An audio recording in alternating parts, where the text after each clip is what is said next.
Ask me, where does the person has to be buried? If a person is married the second time, a person is a woman is remarried second time. Let's say a woman marries two husbands. She's married one husband. Her husband died. First husband died, and then she marries the second one. So which one she's buried next to? And the whole concept is: do you have to be buried next to your wife, or should you be buried next to your father and mother? That's another discussion. And based on whose opinion? Right. So let's start from the beginning. It's like, where should a person be buried? The Torah tells us in Parashat Vayechi, "Vayetzav otam vayomer alehem ani neisach kol yamei kivro." So the Yaakov Avinu is saying, before he dies, I'm going to die. So it says over there, bury me next to my forefathers, avotai, bury next to my forefathers. Over there is buried Avram, et Sarah. Over there is buried Yitzchak and Rivka. Shama kavarti et le'adena. Over there I buried also Leah. So that's where you see that he wants to kivru oti el avotai. A person should bury me where? It says Yaakov Avinu, where should he be buried? Avotai. What's avotai? My forefathers. I want to be buried next to my forefathers. So is that a thing? Is that a thing? A person should be buried next to his wife. So based on that, halacha is in the Shulchan Aruch, Siman Shin Samech Gimel. He opened up. What is the halacha? The Torah, the way here, the halacha gets into an interesting discussion as to where should a person be buried, and are you allowed to take away a person from one kever, one grave, to another grave?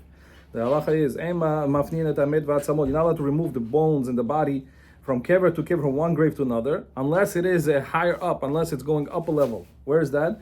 There's a few exceptions. Number one is, let's say, Eretz Yisrael. You're allowed to take a body from Israel. Eretz Yisrael, you're allowed to do it. And the second one is avotav. You're allowed to put somebody next to his family. If a person was buried somewhere not next to the family, and now you realize, you know what, somebody says he did mention he wants to be buried next to his family, so you're allowed to open up his grave and remove him and put him next to his family.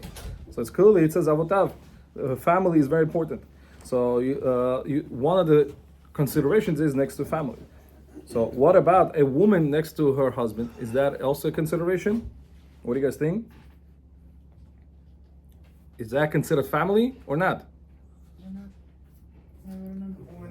Next to her husband, is that considered family? Yes. Or well, let's say she wants to say, I want to be buried next to my family. I have a lot of parents, I have uncles, my grandmother, they have a plot. My father bought me a plot next to him. She's already married. She's married. What does she do? What do you have to do? So it says Isha kovara etzel bala, and it's a very v'naicha rabba kehilatohrveachdut. It's a big minuchat nefesh. It's something with the soul that a husband should be buried next to his wife. So that's what it's brought down. We're going to see it in details.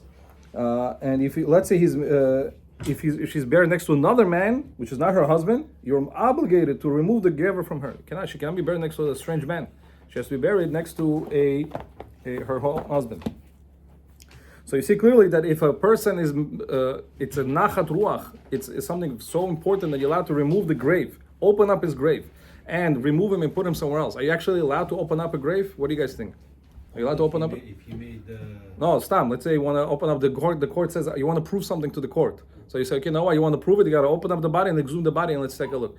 You're not allowed to do that. Asur. Why? Because they are getting judged again. As we see by Shmuel, when Shmuel was brought up to this world by the Ov and Idoni, Shalomayev brought Shmuel the prophet, and he said, Lamer Gastani. He says, why did you make me upset? Why did you make me so worried to come down again to this world? That's not what's supposed to be done. So you see clearly, one of the considerations we are allowing him to do it, and that is to be buried next to the father, next to the forefathers. So that's very important to know. From here we see kol shekain, all the more so to the wife. A wife is even much higher level. All the more so because we say ishtor kigufo, a woman and a husband and wife are like one body. So all the more so they should be buried next to each other. How should they be buried? Where else do we see that husband and wife is buried? Anybody knows where else do you see husband and wife are buried? Marat HaMechpelah. So that's a proof, another proof, Marat HaMechpelah, that you see a husband and wife are put together. How exactly are they together? The Zohar tells you exactly how are they together. The Zohar says Adam is next to Chava, Sarah is next to Avram, Yitzchak is next to Rivka, Leah is next to Yaakov. Like that. What does it mean? It means you put a man, woman, man, woman, man. Never next to a woman. She is never next to between two men, and a man is never between two ladies. That's how it's supposed to be. So it's supposed to be man, woman. The next one is woman, man. Man, woman, man. That's how it's supposed to be. There's a whole discussion. Maybe if there's a Moshe Rabbeinu is buried there. You guys ever heard this midrash? And maybe there's a strange midrash out there that maybe Moshe Rabbeinu and Tzipora are also buried there. No, never heard of it. Okay, so that's basically another consideration. So therefore, you see clearly that there is some sort of a ma'ala, there's some sort of chashivut for a person to be buried next to a husband and should be married next to his wife. Where else do you see where else can we see that? It says in the Torah we see Vayishak Yaakov leRachel vayisa et kolo vayavech. When Yaakov meets Rachel for the first time, he cries. Why does he cry? Anybody? Because he saw that he's not going to be buried next to her. So you see clearly there's something very important about it. That's what Ma'avar Yasov says. Isha hakvura etzel ba'ala v'adai naiche rabat el tarvayu. That's the lashon of the Ma'avar Yavok. Is a sefer that's wrote by Rabbi from Italy. He was one of the students of Rabbi Yisrael Sarug, who was the student of the Arizal. So he is a sefer, like a more go-to-go sefer, with all the mystical stuff that have to do with the burial and all the customs that come from this particular book. Pay attention. There's a book called Chikre Lev. Not the Chikre. It's in a parsha written by Rabbi Aryeh Leib Hyman. He writes over there, it's not a coincidence that where do we learn the concept of marriage? Where do we learn the concept of marriage? Masechet Kiddushin, anybody? No? Gzer Shava from where? Kicha from Sdefron, burial. So he says it's not a coincidence that you have a burial and marriage learned out from the same thing. So that's the thought. So let's come back to this question that we wanted to discuss, is a woman that gets remarried the second time. A woman gets remarried the second time, which means her first husband died. Now she's remarried to a second man. She lived with him for a few years, and now he dies also. Now, eventually she's going to die. Where should this woman be married? Next to the first husband or second husband? What do you guys think? First. You say first. Why? Connected, right? She was married with a different one. Third husband. She's not allowed to marry a third husband. She's not allowed to marry a third husband because she's already on the level of a killer wife, right? Isha katlanit. She already killed two husbands. Well, let's say she's not. He's still alive, and she's thinking already. She's still alive. He's still alive, and now she's thinking, okay, I'm gonna die. She's gonna die before the husband. Where are we gonna bury her? The second husband already has a plot, let's say in Israel, and the first husband is buried in New York. Where are we going to bury this woman? Anybody thought about this? Or vice versa? What about a husband? What about a man that buried his wife? She died, and now he gets remarried. He's going to remarry a different wife. When he dies, where should we bury him? Next to his second wife or first wife? What do you guys think? What about if you already bought the plot for him and his wife at the beginning? So if they already have it together. No, forget it. Buying a plot is not making one thing or another. Real soulmate, maybe. So you were touching on the concept of soulmate. Does that? Maybe you guys want to say. Children? Does it matter if they have children? Very good question. So very good point. Maybe they have children. Is that a consideration? Is that a consideration that a woman had children with one and versus the other? Second also you could have a kid too. Right. Let's say he has children from both. What do you do? Maybe you go by the majority of years lived. Is that also consideration? She lived with the first husband 10 years and the second husband 20 years. Is that a consideration? No. Okay, so let's see. So the go-to way to decide this is go to minhag, the custom of the location where a person lives. There's usually minhag in the community how to be buried, how to be buried in this situation. So the first thing you go by the minhag. Second of all, if there's no minhag, then you should also makes a big role is to what she wants. A person, or he or she wants, which means the person gets to choose what they want. In the end of the day, Allah is, if he says it verbally, I want to be buried in X, Y, and Z place, you bury them there. There's no. Our discussion starts only whenever there was no. She didn't say what she wants. He didn't say what he wants. Now the person is dead, and now they're coming the question to the rabbi, and what do we judge? How are we going to solve this question? So, technically, just as a side point, the first wife, the Gemara tells us, Rav Shmuel said, and Rav Nachman, L'chol yesh t'murad is you can replace anything except the first wife. You can never replace the first wife. You made because the pasuk says in ve'eshet neurim ki timayes. That's what it says in Yevamot. En adam motzei korad ruach ela mi'ishto rishona. A person can only find nachat ruach in this house only from his first wife. So for those people considering a divorce or they wish their wives to die, chas v'shalom, I'm not saying anybody here, but just in case, you should know that there's no such thing as a replacement. First wife is different, it's going to be different than any other wife, just so you know. But where are we going to learn? So actually it becomes a machloket. There's a rabbi, his name was Chatam Sofer. Anybody knows Chatam Sofer? His name was Moshe Sofer. He lived in Pressburg. And he asked the following question. He says, a woman that her first husband died and she married the second one. This is the question he asked. And after she's still living with her second husband, then his kids that she had, or his family members, I don't know who, decided to move his body. We explained when you're allowed to move the body, right? Into Israel, to other places. So she decided to move the body. And they do something called likut atzamot. You know what likut atzamot is? Once you take and gather all the bones and you move them to a different grave, the halacha is that you have to keep a avilut, at least for a day. Right? Anybody knows this? Yeah. When you're moving the body, avilut, you have to do it. So now she asked the rabbi a question. She said, listen, this is my first husband. I'm married already, a second marriage right now. They're moving my husband's first body from one place to another. I have to keep avilut or no? It's a good question, no? Mm-hmm. What do you guys think? I don't think she has. She's already She married has no somebody else's related. house. Yeah. She has no relationship. Exactly. So he said that's what he writes. He says no, she has to do nothing. Why? Because the nisuin shneim mafkin korban rishon legamri. The second marriage totally uproots the connection from the first husband. Got it? I have a question. Yeah. We learned that when in Olam Haba, you're going to be with your first wife. Oh. Or your first husband. Slowly. 1 second. We'll get to it. So what comes out from this Chatam Sofer? That it comes out to be only again. Chatam Sofer is only discussing where the husband is alive. Where the husband is alive.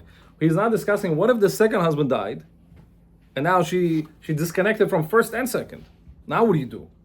That's not. Which one do you keep? Yeah. So he's discussing what the second husband is alive and the first husband is the first husband is dead, second one is alive, and he's saying, listen, right now there's a connection to one and a disconnection from the second one. Why would you feel any connection? Well, you don't have to do any obligation to do any avilut. You're no longer related to him because he died, and that's it. And you remarried. That relationship is cut off. So therefore, he says if she died, in that case, he will have to go after. You don't have to do the avilut. So in that case, if we will have to discuss it to bring this situation to our case, according to the Chatam Sofer, the question I asked before, what would be the halacha? The second husband. The second husband, right? Because she's totally disconnected from the first husband. So that would be like that. The Marsham says the opposite. He says, no, it doesn't make sense. He says, the Marsham says you go after the first husband.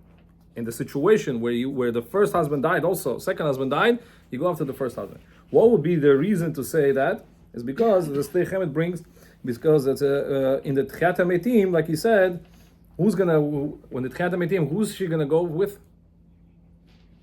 The first one. The first one. It's always going to He be... wants to.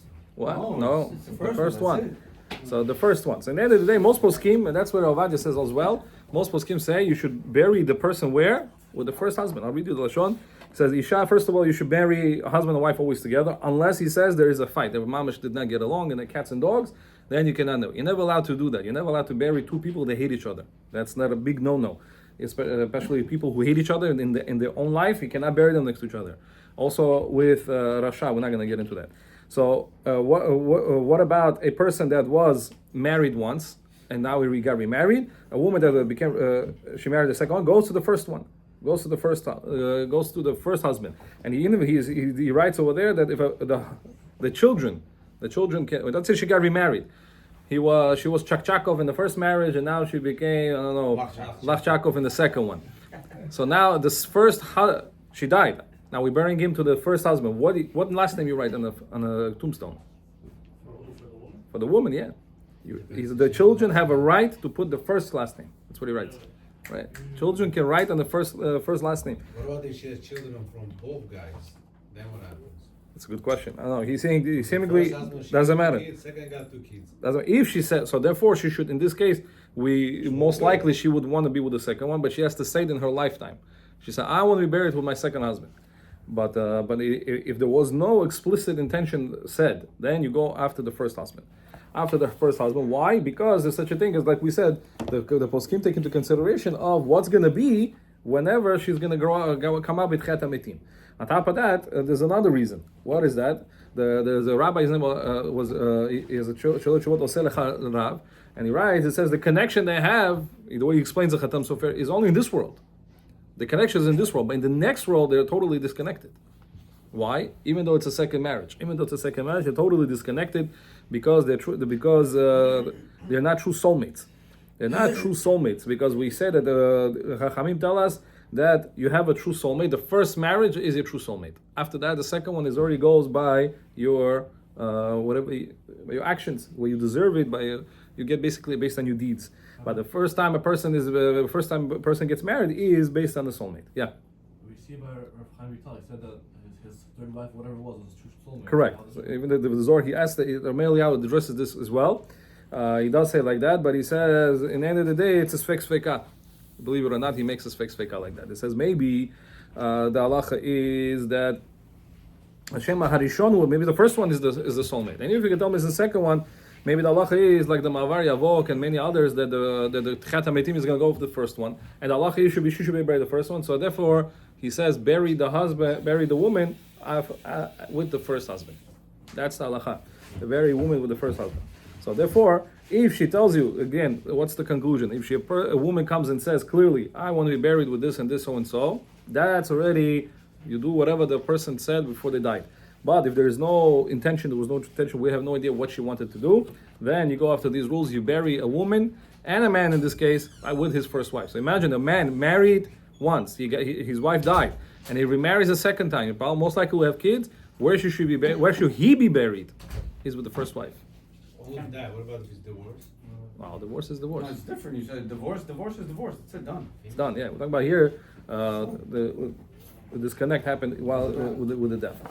So that's what we said when it comes to getting remarried and a person who has to be reburied. Can't be married next to both. No, how are you going to put? We said you can't put. Woman cannot be between two men. You're not allowed to do that. You're not allowed to do that. There are some poskim that say the man should never be buried next to woman. There are some poskim like that. That it says the proof. You cannot bring me proof from a Marat HaMachpelah. It's disrespectful. It's not honorable for a man to be buried next to a woman.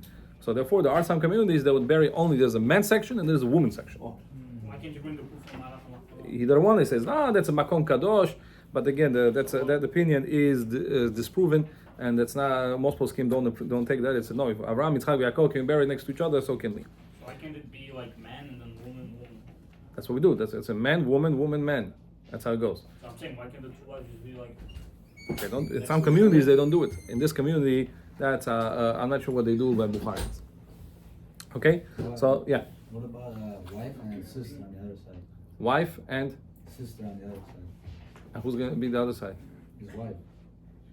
Man in the middle, wife and sister. No, man cannot be between two women. You're talking about a father and son couldn't do like that. In Marat HaMachpelah, you see the father and son cannot do like that. Which means a mother would not be buried next to her husband and a son either.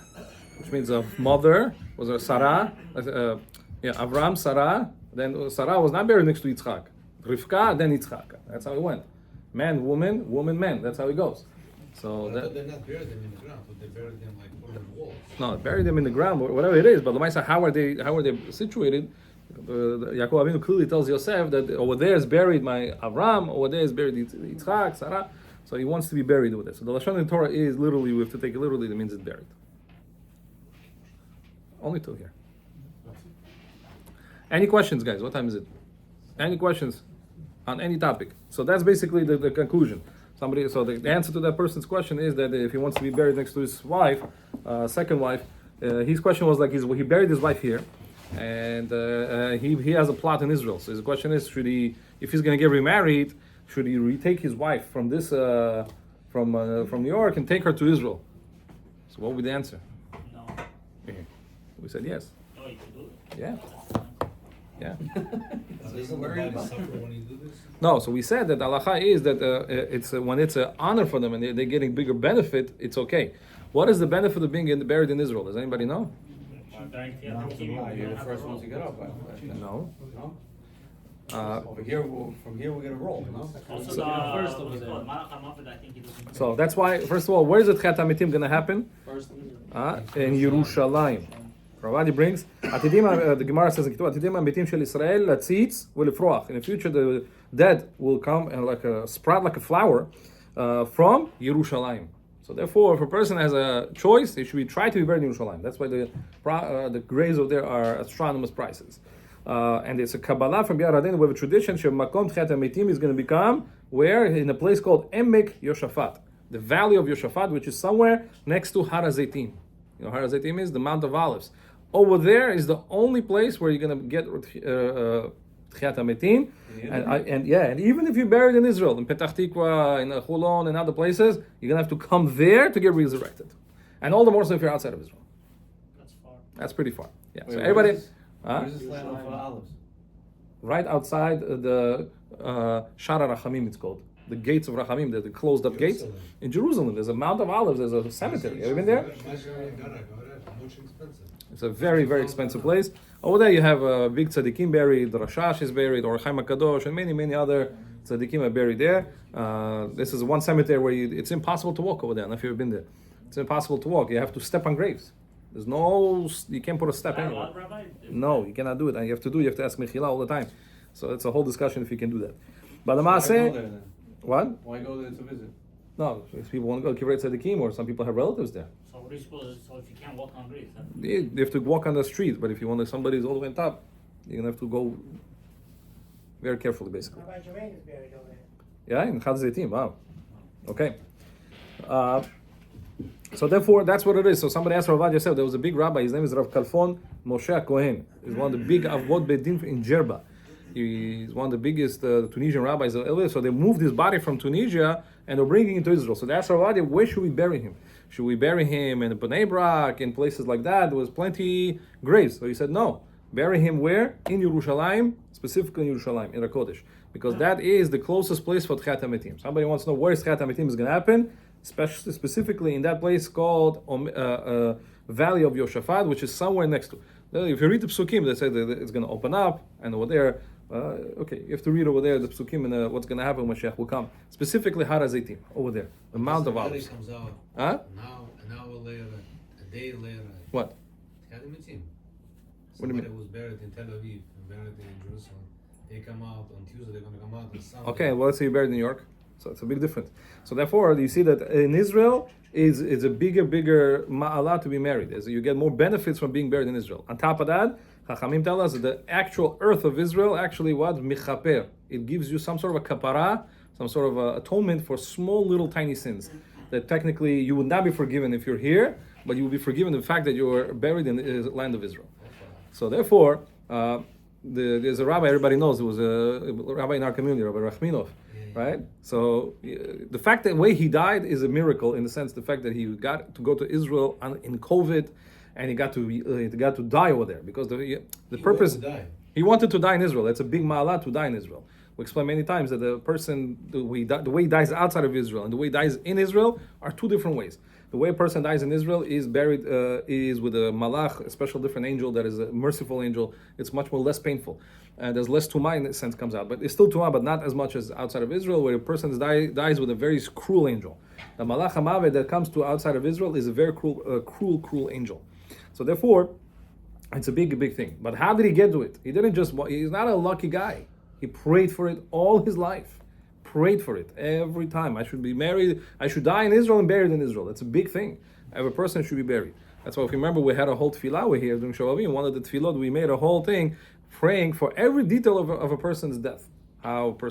We prayed for that. Once a year, why not? Why don't you make a prayer? Pray for every single detail. How a person is going to die, where are you going to be buried. Why don't you pray to be buried on Friday, so you don't have chibut kever, so you don't have all the punishments in the grave.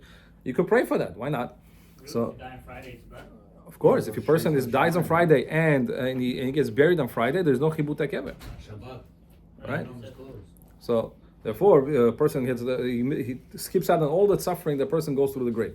So if a person doesn't ask for it, don't think you're automatically going to get it. You have to ask for it. And one of them is if a person really wants to die in Israel, you should pray for it. On top of that, buy yourself a grave over there. And obviously, there's a special more and more ma'alah to get buried in anywhere in Israel versus in Yerushalayim. You get a bigger ma'alah. Okay. Any questions? No. Okay, we'll say Kaddish and then we'll take a few minutes to plant tefillin. Baruch Adonai le'olam, amen, amen.